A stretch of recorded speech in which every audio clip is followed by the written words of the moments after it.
அகில பாரதிய துறவியர் சங்கத்தின் சார்பில் 8வது வருடமாக காவிரி உற்பத்தியாகின்ற குடகிலிருந்து இந்த ரத யாத்திரையானது புறப்பட்டு காவிரி கடலிலே கலக்கின்ற பூம்புகார் வரை இந்த ரத யாத்திரையானது நடந்து கொண்டிருக்கிறது. கிட்டத்தட்ட 21 நாட்கள் இந்த ரத யாத்திரை ஒவ்வொரு காவிரி கரையில் உள்ள புனித படித்துறைகளிலெல்லாம் வழிபாடுகள் நடத்தப்பட்டு முக்கியமான ஆசிரமங்கள், கோவில்கள், இது போன்ற ஆன்மீக தலங்களிலெல்லாம் இந்த யாத்திரையானது நடந்து பூம்புகாரிலே நிறைவடைய இருக்கிறது.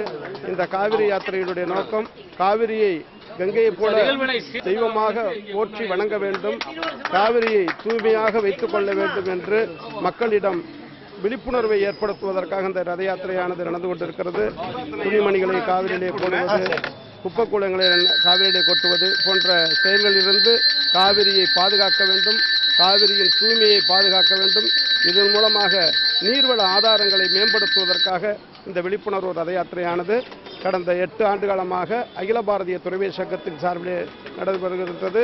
அதுபோல இன்றைக்கு நமது சத்ருசங்கார மூர்த்தியினுடைய ஆலயத்திற்கு இந்த ரதமானது வந்திருந்து சிறப்பான வழிபாடுகளும் வரவேற்புகளும் காவிரி நமது கரூர் நகர மக்கள் சார்பில் வழங்கப்பட்டது. தொடர்ந்து நெரூரிலே இந்த நிகழ்ச்சியானது அடுத்து நடைபெற இருக்கிறது. இந்த ரதத்தில் காவிரி அம்மனுடைய விக்கிரகம் பிரதிஷ்டை செய்யப்பட்டுள்ளது. அந்த காவிரி விக்கிரகம் இது ரொம்ப புனிதமானது. எல்லா மடாதிபதிகளும் ஆதீனங்களும் இந்த சங்கராச்சாரியார்களும் இந்த காவிரிக்கு பூஜை செய்துள்ளார்கள். நீண்ட நெடிய தூரம் யாத்திரை செய்யக்கூடிய உற்சவமூர்த்தியாக விளங்குவது தமிழகத்திலேயே இந்த காவிரி அன்னையினுடைய விக்கிரகம் தான். கிட்டத்தட்ட 700 கிலோமீட்டர் தூரம் மிகப்பெரிய அளவில் இந்த யாத்திரையை மேற்கொண்டுள்ள மிக சக்தி வாய்ந்த காவிரி அம்மனுடைய விக்கிரகமானது இந்த ரதத்திலே இருக்கிறது.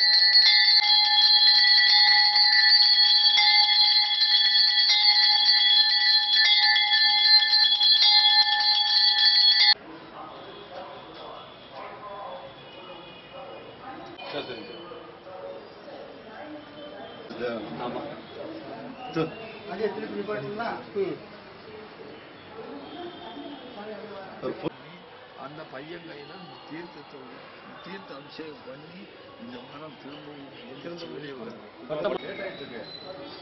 அந்த கேட்கலாமா பாப்பா அப்படியே